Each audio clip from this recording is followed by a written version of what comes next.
ကားကိုသတိထားပြီးပြောပါတဲ့ခေါင်းစဉ်ကစကားဆိုတာပြောတတ်ရင်စေးပဲမပြောတတ်ရင်ဘေးဖြစ်တတ်တယ်ကိုပြောလိုက်တဲ့စကားတစ်ခွန်းကြောင့်ကိုယ့်အသက်တရားတာရှိကိုပြောလိုက်တဲ့စကားကြောင့်သူများရဲ့ဘဝပျက်စီးသွားရတာလည်းရှိတချို့ကစကားကိုပေါ်တီးပေါ်ပြက်ပြောတတ်ကြတယ်ဘာမှမဖြစ်တော့ပါဘူးဒါလေးပြောတာများဆိုပြီးတွေးတတ်ကြတယ်နော်ကိုပြောလိုက်တဲ့စကားကိုအထနာကောက်ပြီးတချို့ကလူရဆွဲပြီးတွေးတတ်တယ်အဲ့လိုတွေးတဲ့လူတွေများလာရင်ပြဿနာဖြစ်နိုင်တယ်ကိုကပြောလိုက်တာကတစ်မျိုးသူထင်သွားတာကတစ်မျိုးဆိုရင်ရန်ထဖြစ်နိုင်တယ်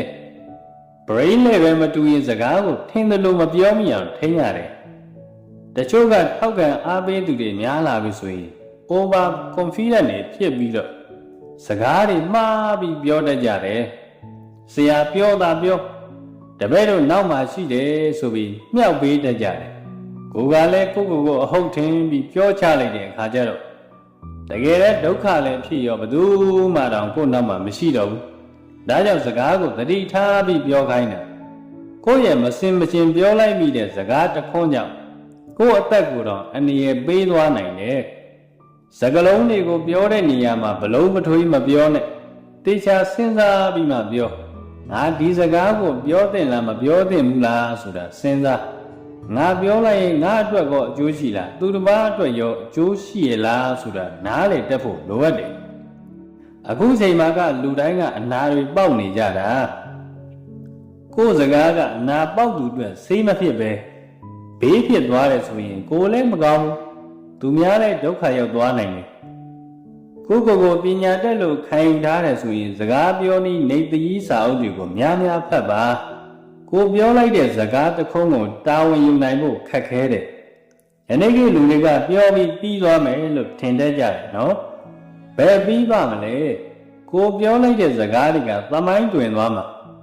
နောက်လာနောက်သားတွေကဒါဘသူပြောသွားတာဟေးဆိုပြီးတော့ထောက်ပြကြမှာအဝေးကြီးမကြည့်နဲ့လေဟိုနှစ်ပေါင်းများစွာကဘုရားရှင်ရဲ့စကားတော်တွေကိုဒီကနေ့အထိယူသုံးနေကြတော့ပဲမလားဘုရားရှင်သားစကားကိုဖြစ်တယ်လို့ပြောခဲ့မယ်ဆိုရင်အခုနေမှအငင်းပွားစရာတွေအများကြီးဖြစ်နေမှသိကြတယ်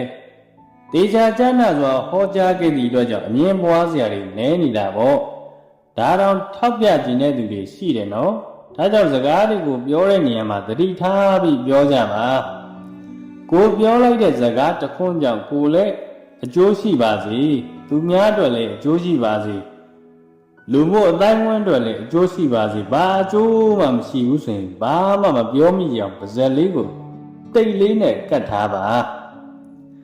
မြင်တိုင်းပြောဟုတ်တိုင်းပြောမဟုတ်လဲပြောတတ်တဲ့အကျင့်ကိုဖျောက်ပါစကားဆိုတာပြောတိုင်းမကောင်းပါဘူးစကားကြောင့်စိတ်သိမ့်ပြီးသေနိုင်တယ်ဆိုတာသတိထားကြပါနော်